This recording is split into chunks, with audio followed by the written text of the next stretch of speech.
Hey guys, Semaj Rramal Crawford here, the voice of choice. And it's Sunday after Thanksgiving, and I wish you all a happy Thanksgiving and happy holiday season to you and your family, and I hope you're having a great time.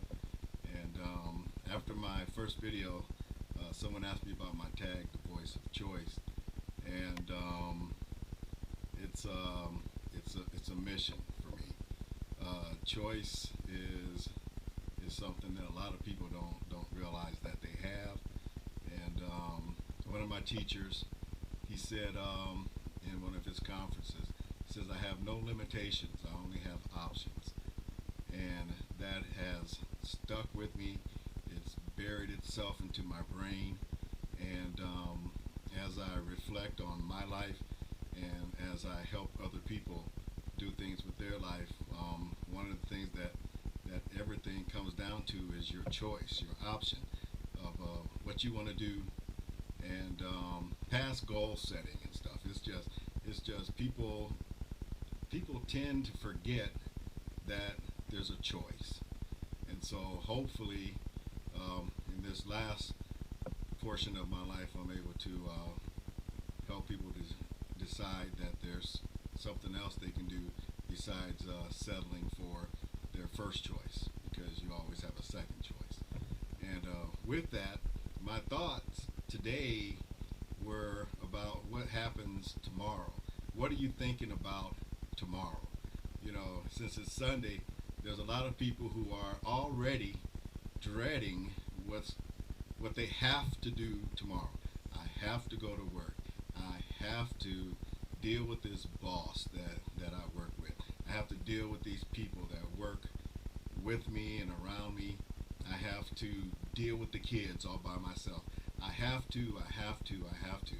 And part of this choice thing that we have is how we respond to those things in our life. And something came to me, you know, it was like there's a big difference between having to do something and getting to do something.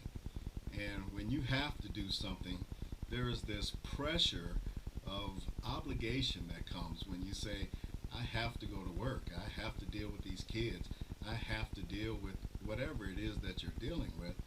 And that can put a lot of pressure on you. And you're really not being very positive, quite frankly, about what you have to do with in your life.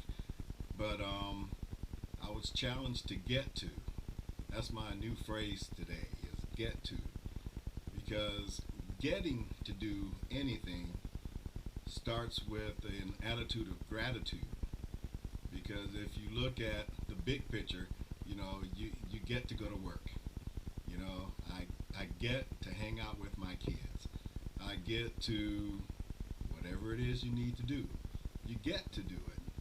Because out of gratitude, when you get to do something, you have the choice of looking at the alternative. You know, as you complain about getting to go to work, there are some people who are really complaining because they don't get to or have to go to work. You don't get to go make however much money you make annually. You know, when you get to do it, there's a level of understanding that there are others that don't. You know, and so getting to is a quick way to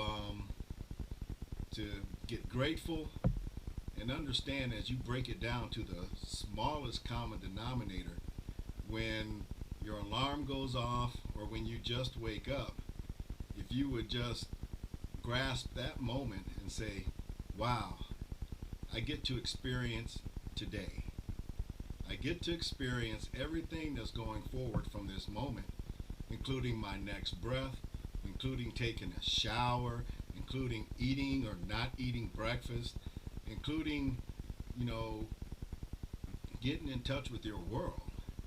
Because I guarantee you, that moment you woke up, somebody didn't.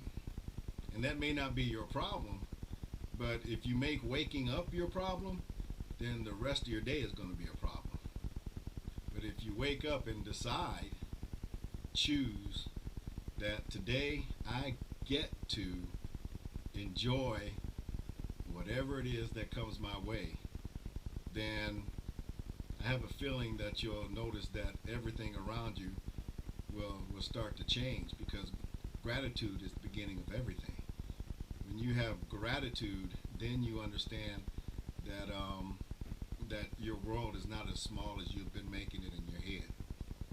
So I challenge you to get to have a great rest of this evening, and get to enjoy your family and wake up. And if you get to breathe when you get up in the morning, then I challenge you to